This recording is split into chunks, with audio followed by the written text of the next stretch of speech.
that this Prime Minister is unable to stand up to President Jeremy Trump. Corbyn. The government has said that it's sympathetic to the assassination of General Soleimani.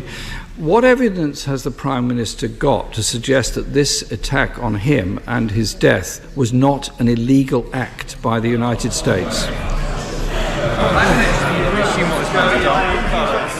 Well, Mr. Speaker, clearly the strict issue of legality is not for the UK to determine, since it was not our operation. But I think that most reasonable people would accept that the United States has a right to protect its bases and its personnel. And I would remind the House that the individual concerned, Qasem Soleimani, was not only responsible for many years, amongst other things, arming the Houthis with missiles with which they attacked innocent civilians, arming Hezbollah with missiles which again they used to attack innocent civilians, sustaining the Assad regime in Syria, one of the most brutal and barbaric regimes in the world, and of course supplying improvised explosive devices to terrorists who, I'm afraid, killed and maimed British troops. That man had the blood of British troops on his hands. Mr. Speaker, if we stand by international law, as I'm sure the government does and would want to, then surely killing somebody in a foreign territory is an illegal act and should be condemned as such.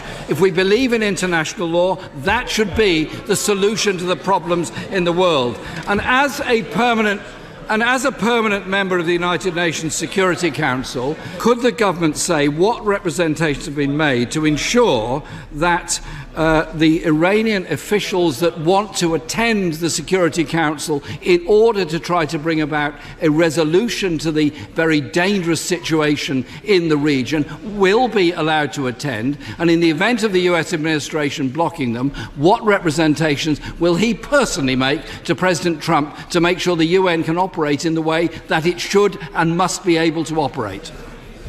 Well, I think the right honourable gentleman is probably well aware that the United States has a duty under international law to allow people to visit the UN, and that is indeed the position that the UK supports. Jeremy Corbyn. Iraqi Parliament passed a resolution calling for foreign troops to leave their country. Can the Prime Minister confirm that the British government will respect any decision made by a sovereign parliament and government in Iraq that may make such a request in the future, and will respect the sovereignty of Iraq as a nation? Many people in Iraq has come to rely and depend on the support of coalition forces, not least from the UK. And as you will know, there is a very significant NATO mission in Iraq at the moment, helping in the fight against Daesh. That we should do everything that we can to support the security and integrity of Iraq and of the Iraqi people. Jeremy Corbyn. My question was if the government would respect the sovereignty of Iraq, its parliament and its government, and the Prime Minister did not answer that question. The United States' actions have undoubtedly escalated the risk of a dangerous conflict and in an already destabilised region, putting civilians, UK troops and nationals at risk and leaving the Iran nuclear deal in danger of being dead in the water.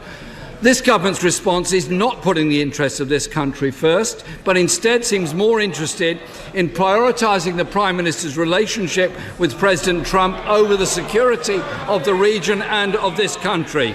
Isn't the truth, Mr. Speaker, that this Prime Minister is unable to stand up to President Trump because he's hitched his wagon to a trade deal with the United States, and that prioritises everything else that he ought to be considering?